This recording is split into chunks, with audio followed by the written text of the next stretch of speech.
one. Welcome to the Movie Magnet podcast. Today we're going to review the live action adaptation of Disney's Lilo and Stitch. So let's get started. Let's start out by talking about the positives. The character design of Stitch seems to be pretty good. The voice of Stitch seems to be really faithful to the original as well, and it was very well done. We were pleasantly surprised to find out that the voice actor of Stitch in 2002 reprised his role for the movie. Despite being 25 years older than he originally voiced his character, Chris Sanders was able to perfectly voice Stitch and managed to sound exactly like his 2002 voice. The actress who plays Lilo also does a great job. Her portrayal of being the girl with the unconventional hobbies and a 6-year-old who misses her family does really hit home, especially when she shares screen time with her sister Nani.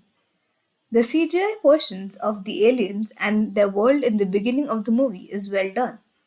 Although we only see this world for a few minutes, the whole sequence of Stitch and Dr. Jumba being questioned by the Grand Councilwoman looks great too. The story tries to be faithful to the original movie in the first half of the film. Despite a few changes here and there, the movie seems to do a good job in portraying the conflict of the sisters and their struggles dealing with Stitch and Nani trying to find jobs. Let's now move on to the negatives. Although the CGI in the first scene of the movie was good, the particular character designs of Dr. Jumba and Pleakley was pretty bad. They weren't looking too believable as aliens. Pleakley basically looks like slime, and Dr. Jumba, who looked intimidating but funny in the first movie, looks like he was just uninterested or bored throughout the film. The performance of Sydney Elizabeth Agudong as Nanny left a lot to be desired. Nanny from the 2002 movie was more of a free spirit, but she also showed her care and unwavering dedication to raise Lilo. In this version, we are told that she is really smart and cool, but we do not see her doing any of it, so it seems hard for us to actually believe it. Her expressions throughout the movie were pretty stoic, and we wish both the actress' portrayal and Nanny as a character in this film were better. Let's talk about the character of David now. David in the original movie played a pivotal role in bringing the family together. He tries his best to cheer Nanny and Lilo up by surfing with them in the original. He gets a job for Nanny just in time in the hopes of the caretaker to not let Lilo move to a foster family. He also helps save Lilo and Stitch while they were drowning. At the end of the movie, David ends up being a father-like figure to Lilo and tries raising her together with Nanny. However, in this movie, David is mostly reduced to cringe gags that aren't even funny. He is just the guy who has a crush on Nani but doesn't play a pivotal role in the story like he did in the original. They introduce a new character to the film called Tutu. She is Nani's neighbor and ends up offering to raise Lilo in the end of the movie. This seems like they split up David's character into two parts. David was the one who raises Lilo along with Nanny in the original movie, but here, Tutu ends up doing it instead, making for two incomplete characters instead of one complete, well-rounded character.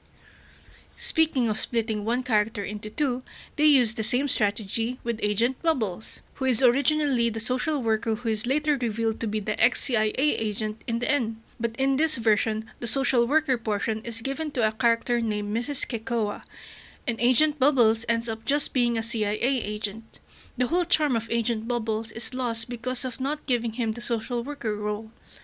He seems tough from the outside, but he is actually considerate of Nanny and her struggles to raise Lilo. It comes as a surprise that the alien councilwoman recognizes Bubbles, who is a mere social worker, but is actually an ex-CIA agent she met a long time ago. Now the whole reveal of Bubbles being an agent doesn't surprise anyone because he wasn't ever anything else in this movie and was pretty obvious.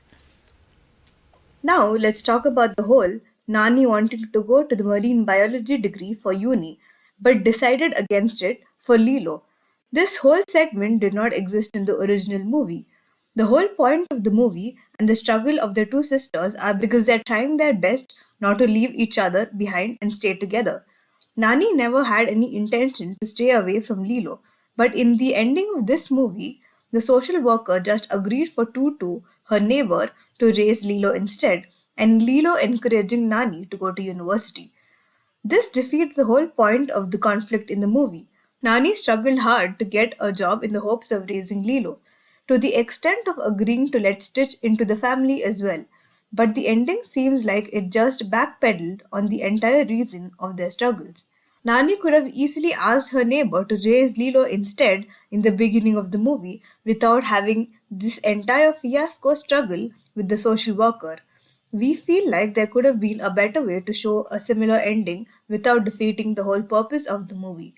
Overall, the live action Lilo and Stitch appears lacking despite being almost a note for note remake of the original animated movie. The conflict of Lilo being scared of rain because of how her parents died is not in the new movie, despite having a pivotal role in the reason why Lilo did things in the original. The surprises this time is watered down since there's more characters that split the tight casting of the original. The human skin Pleaky and Dr. Jumba wore, despite making sense, totally ruins the levity of two aliens living among humans. That's it for our review of the new Lilo and Stitch movie. This is the Movie Magnet Podcast. See you next time!